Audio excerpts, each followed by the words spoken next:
Let's move on. Manchester United in action tonight in Paris in the Champions League. The other game is Porto against Roma, and Daniel Harris is with us. We'll talk about that game in a couple of minutes' time. But Daniel, we wanted to talk to you before that about an issue that you've been tweeting about. Last week, Spurs issued a statement defending the use of the Y word by Spurs supporters.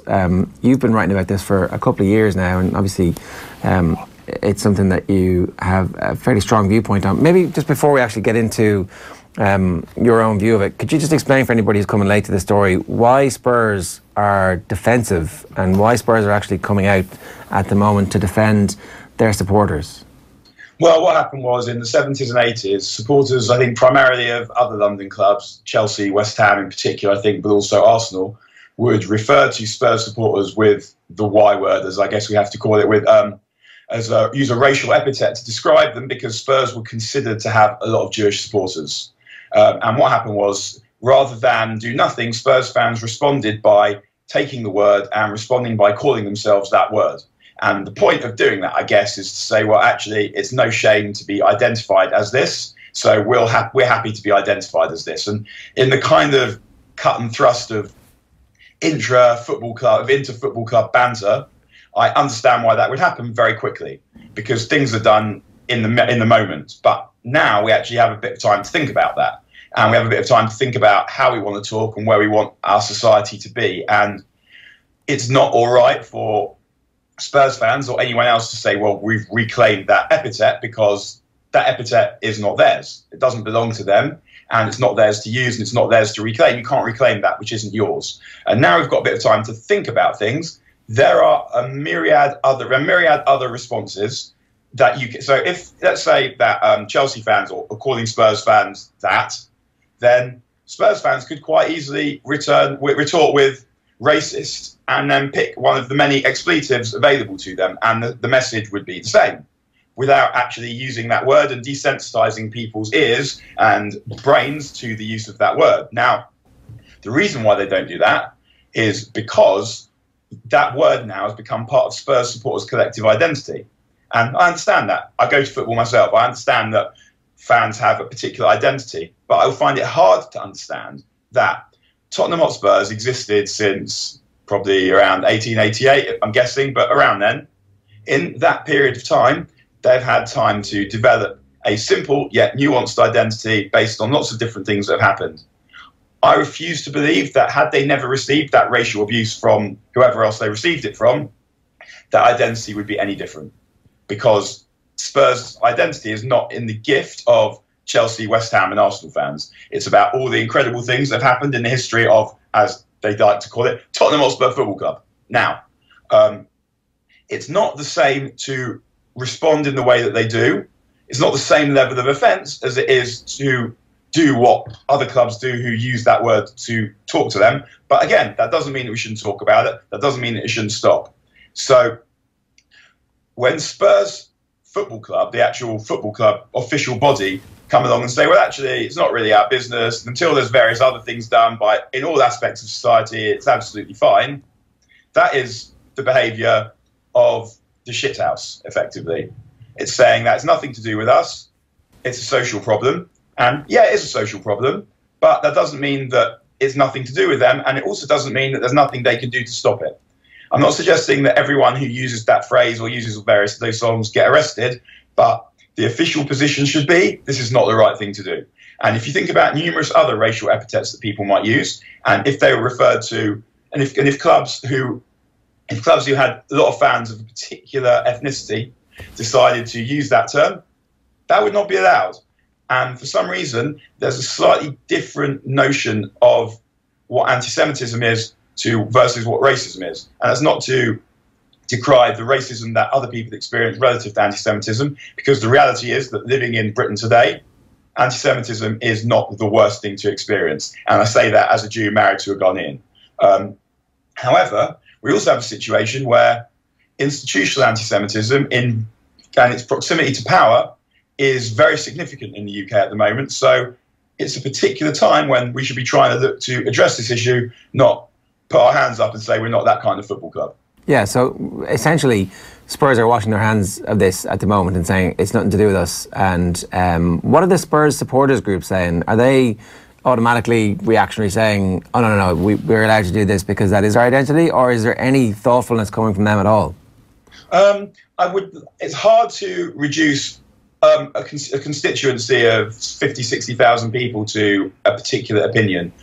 I think that some people mind, some people don't mind. I think the majority don't mind, in my experience. And I would say like the official position is probably of the official supporters club bodies is that it's okay.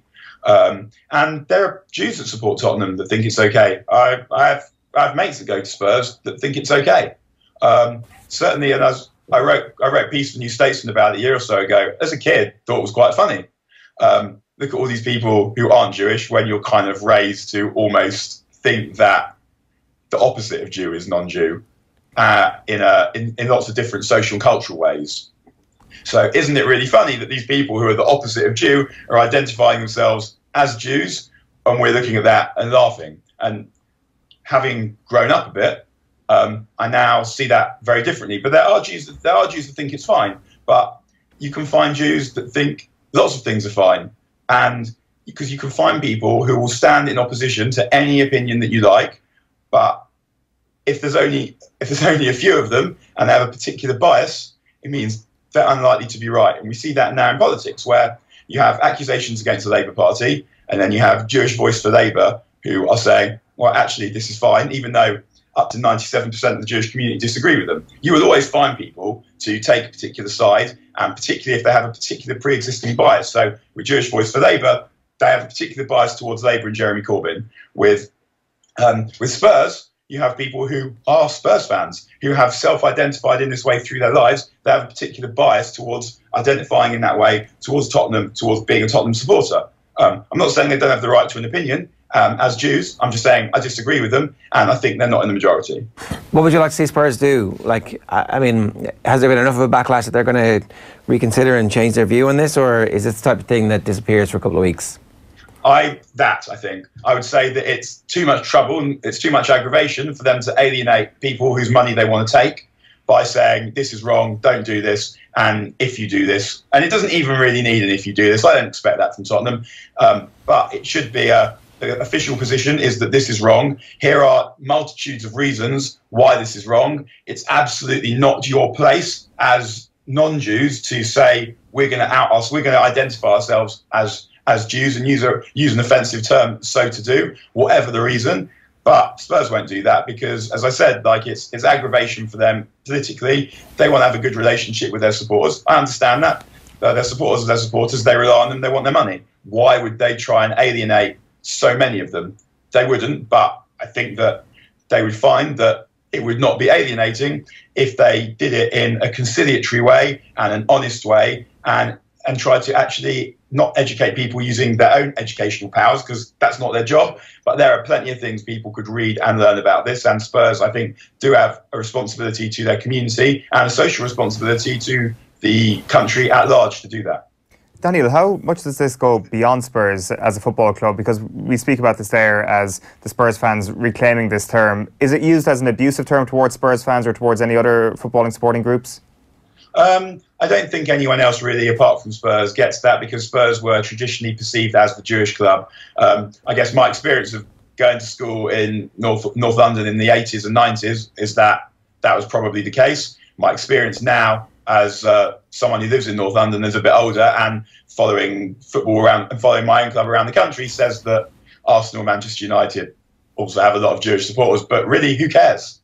And race and identifying as a particular race don't need to have any part in football whatsoever. And it's not just about Jews and not Jews. There's a song that United supporters sing about Chris Smalling, and one of the lines is, he's big and he's black and he plays at the back. Now, Chris Smalling is not black, he's biracial. But in any event, it doesn't matter. The race of Chris Smalling has nothing to do whatsoever with his ability as a footballer, with who he is as a footballer, and using a racial term, whether it's offensive or not, has absolutely no place in a football ground. And I feel like that about every possible racial term. It made me uncomfortable when people sing songs about Mohammed Salah being a Muslim. And because it's significant to his identity, and his identity is none of my business. And I understand even when people are trying to be accepting of those things, but who is it who gets to decide which things are acceptable and which things aren't? And I just think it's just best to leave these things out entirely because they're not significant. All right, let's they are extremely significant, but they're not significant in a footballing context.